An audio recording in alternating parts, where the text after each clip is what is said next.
Alors, on est le 17 novembre 2019, il est 17h24. Nouvelle vidéo pour présenter une petite série d'indicateurs qui appartiennent à la catégorie, ici même, comme vous pouvez le voir, à FFX. On va donc en intégrer deux, FFX Bollinger Bands et FFX Moving Average. Ce sont deux exemples parmi tant d'autres, parce que FFX propose de nombreux indicateurs. Vous irez voir par vous-même sur MQL5.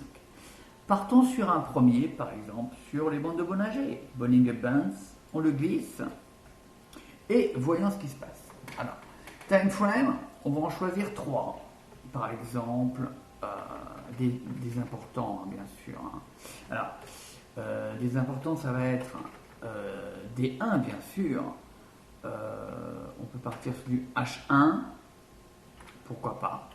Et sur quelque chose d'un peu plus court terme, sur du 15, pour avoir notre point de départ qui va nous dire, allez, c'est maintenant qu'on se lance. Candle, on peut mettre 40, par exemple.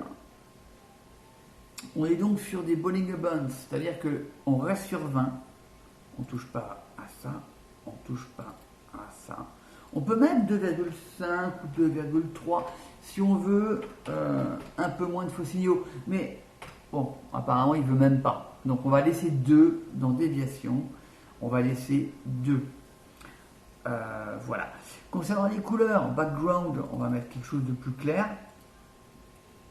Border color, time frame color. Alors, ce qu'on va faire, c'est qu'on va regarder ce que ça donne dans l'actuel. Alors, les bougies haussières, on va les mettre en bleu, comme je fais toujours, et les bougies baissières en rose foncé. On va regarder ce qui se passe déjà dans l'actuel. Voilà. Donc, on voit qu'on a 3 graphiques sur 3 unités de temps.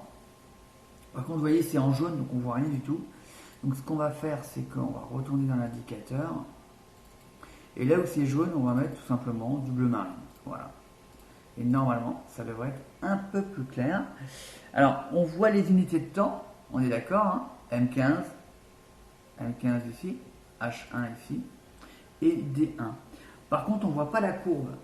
La courbe des bandes de Bollinger, faut être honnête, on ne la voit pas, elle est jaune, donc on va également aller modifier cela. C'est-à-dire qu'on va aller dans couleur, et partout où il y a du jaune, et ben on va mettre du bleu marine, pourquoi pas. Pourquoi pas du bleu marine. Voilà, la centrale, c'est la 20, je vais l'enlever, parce que j'en veux pas, personnellement, et je fais OK.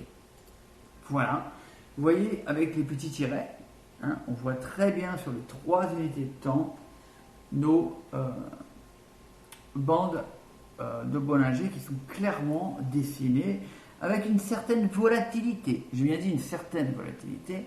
Sur du H1, on sera d'accord pour le dire. Alors, ceci peut être contredit par la D1 qui aurait tendance à baisser, hein, bien entendu. Mais bon, l'intérêt de cette vidéo, c'est de cumuler 2 indicateurs. Alors, je refais mon CTRL I avec mon FFX Bollinger Bands et je retourne dans mes paramètres d'entrée et on retiendra 2 choses. Alors, le time frame, alors je fais un CTRL C pour le copier et le candle, je me rappellerai, j'essaierai de m'en souvenir, je mets 40 périodes. Candle per TF, je mets 40. Voilà. Donc, je fais un copier-coller de mes time frames ici, et je retiens les 40 bougies. D'accord? Ce que je vais faire maintenant, c'est que je vais ajouter ma moving average dans la zone où se trouve le FFX, pas dans mon écran principal. On est bien d'accord, hein?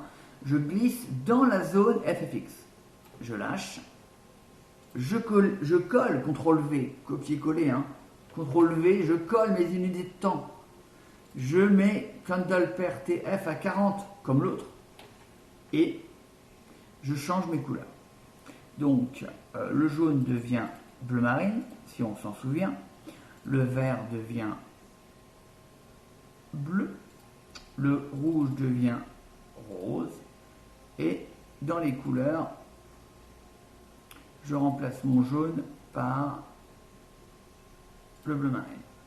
Et si on revient dans le paramètre d'entrée, on va s'apercevoir qu'on a deux moyennes mobiles. Deux moyennes mobiles, il va falloir les régler. Période 1, par exemple, je vais mettre, partons sur une moyenne mobile de 20, qui est un chiffre très raisonnable et qui a un sens. Et vous voyez, display MA2, je mets true or false. Nous, on va mettre faux, d'accord? Comme ça, on n'en aura qu'une.